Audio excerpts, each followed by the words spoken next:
Hello everyone, today I will recap the movie Into the Storm. As you know, the F5 tornado is extremely terrifying.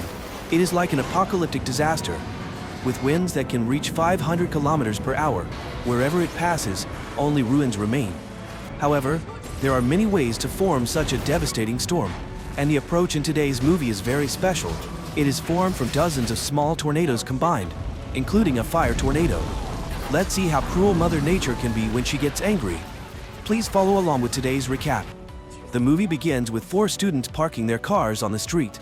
Suddenly, a light bulb in front of them starts to flash continuously. The whole group is curious and thinks it is just an electrical short circuit. However, in the next moment, they see the silhouette of a tornado. Panic ensues as the group tries to turn around and run away, but the tornado arrives too quickly, leaving them with no way to escape. The following day, the news reports that these 4 people were swept up to an altitude of 245 meters, and of course, no miracle occurred to save them.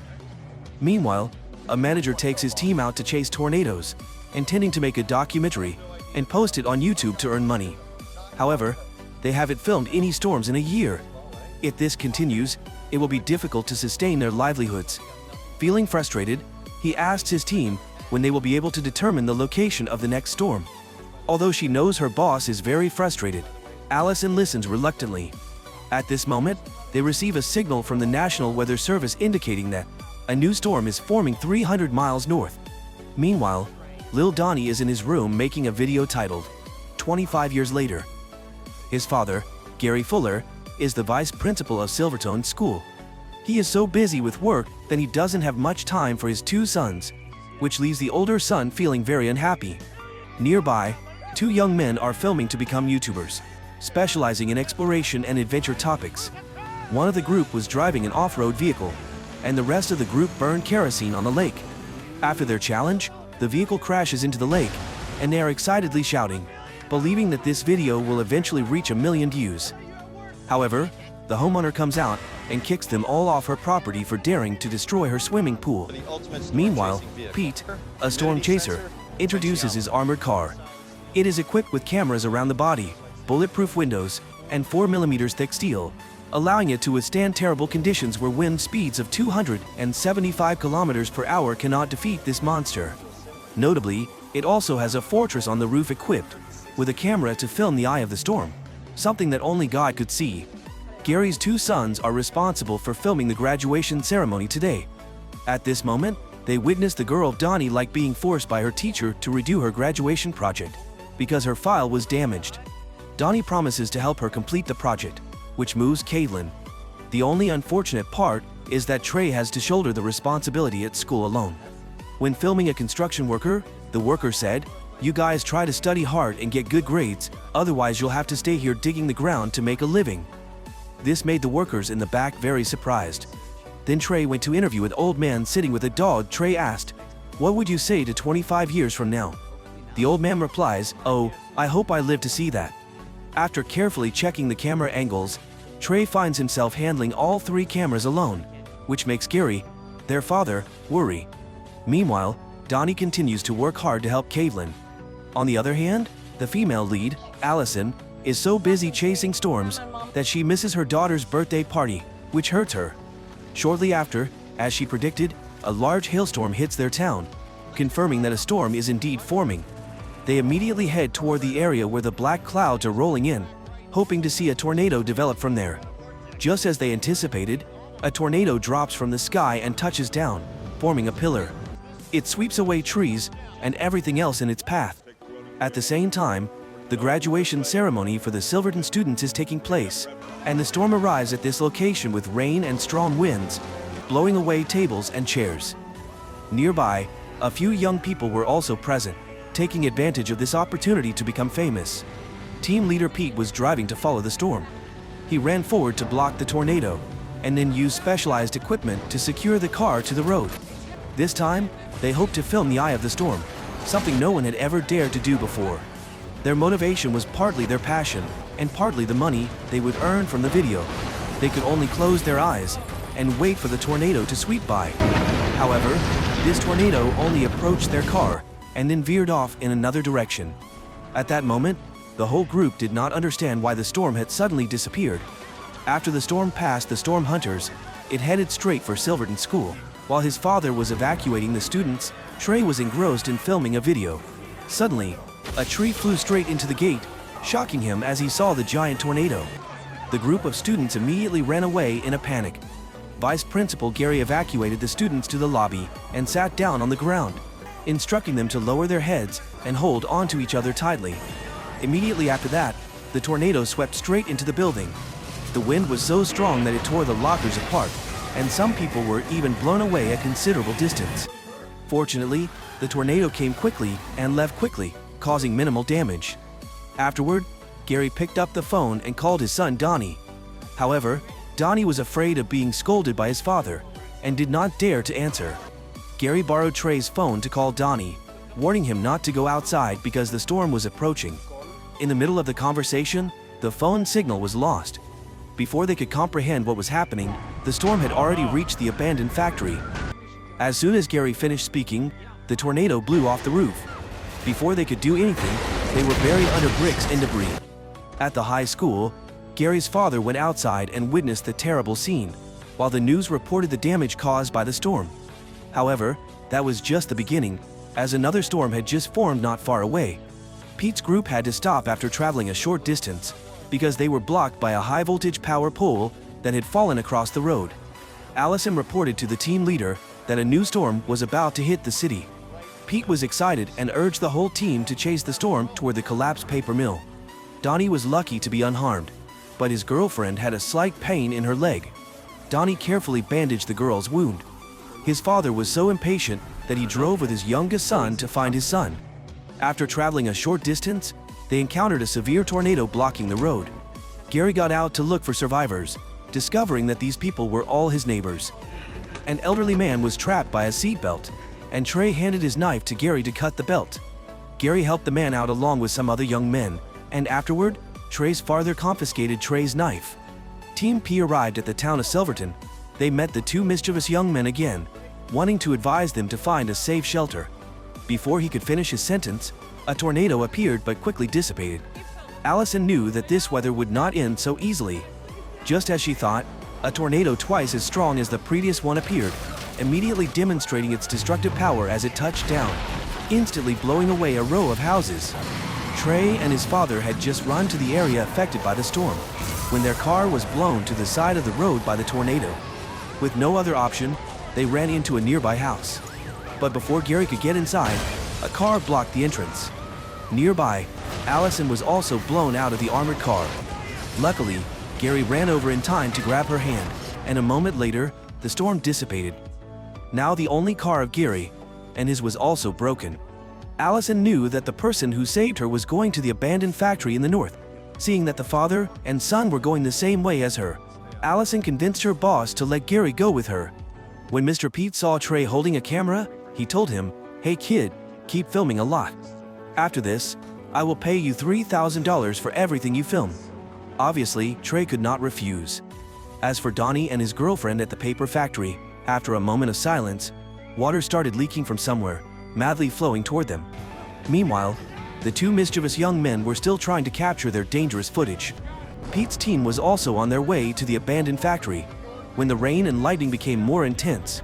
It was clear that the storm was gradually getting stronger, with the possibility of developing into a tornado. Shortly after that, a giant funnel formed and touched down. Soon, things worsened when 3 more tornadoes appeared simultaneously, marking the first time they had seen so many tornadoes at once. Allison noticed the abnormality and warned the Pete, "One tornado is enough to devastate people and roads when it passes, let alone this time when there are 4 tornadoes sweeping through." The two adventurous young men were extremely excited.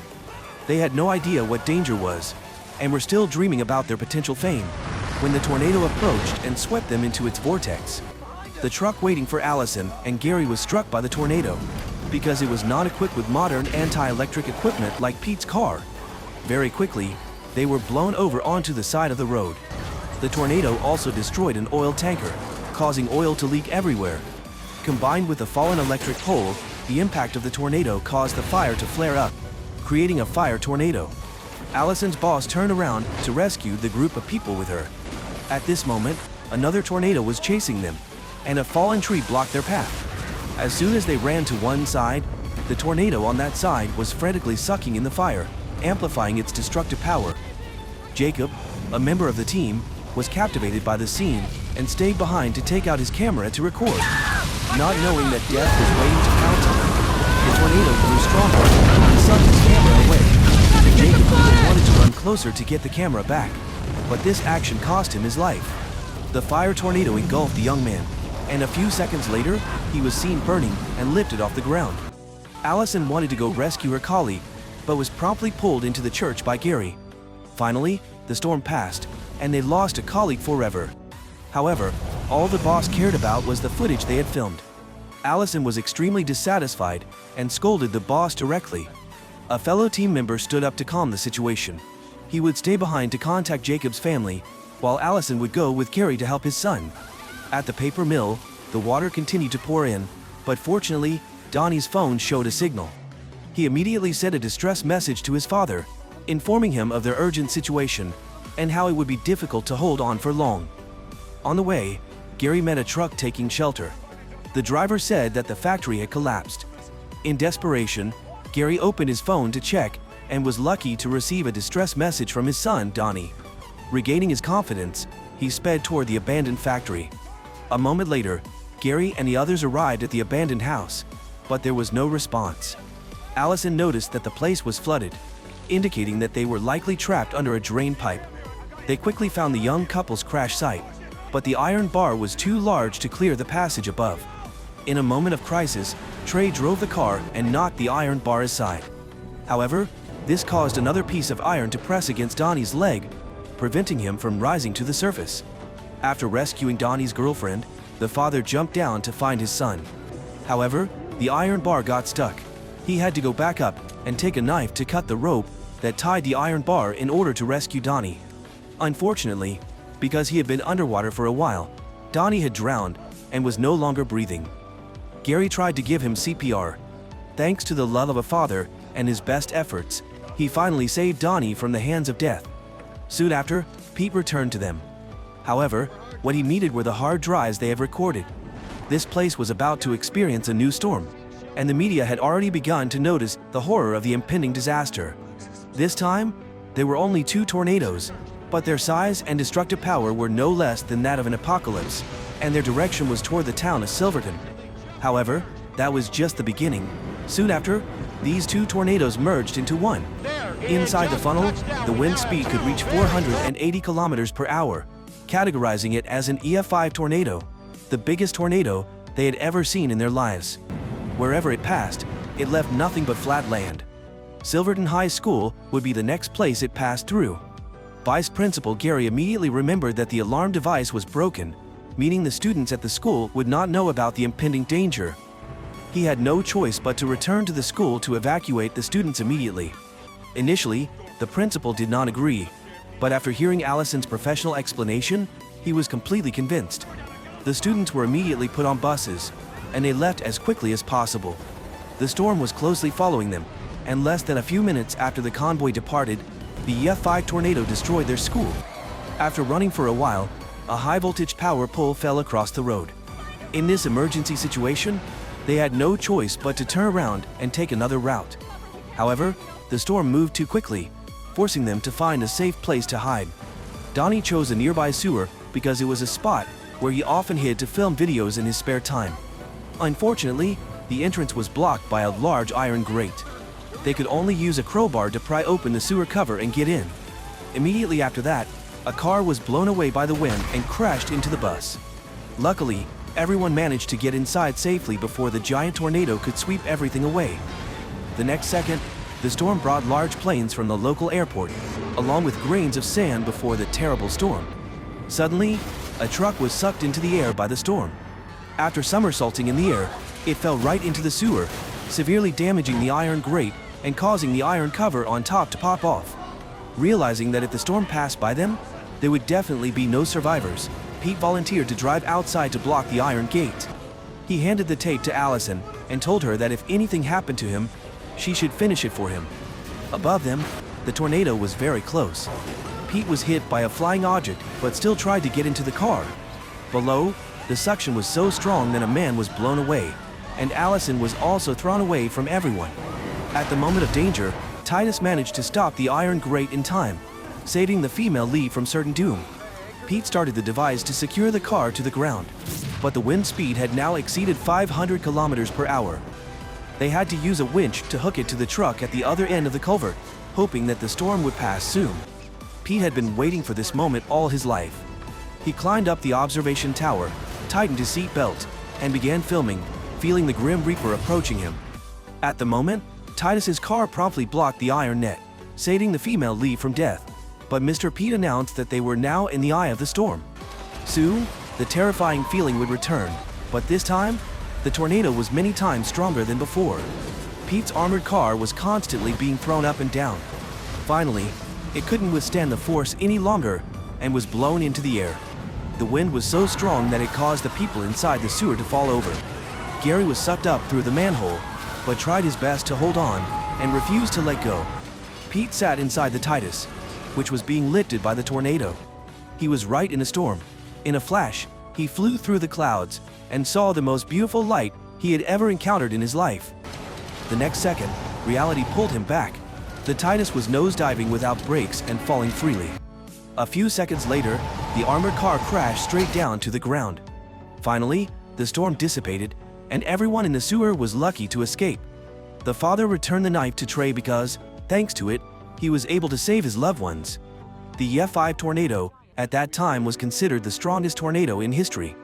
Initially, it only caused hail as big as golf balls, but in the next moment, it turned the impossible into the possible, destroying everything in its path.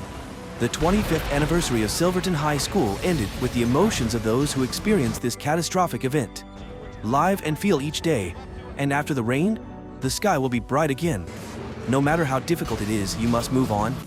Allison also completed the documentary, fulfilling Mr. Pete's last wish. At the end of the film, the two fearless young men are still alive, having been blown up to the treetops by the wind, and they remembered to film it to post on YouTube. The film ends here, although we know that the sun and rain are part of nature. Humans cannot control everything, but we can protect the environment and resources to help mitigate natural disasters. Thank you very much for your support that has allowed the channel to develop to this point. If you found it interesting, please give me a like and leave a comment about this film. Especially, please subscribe to the channel to follow my latest film summaries. See you again, my dear friends.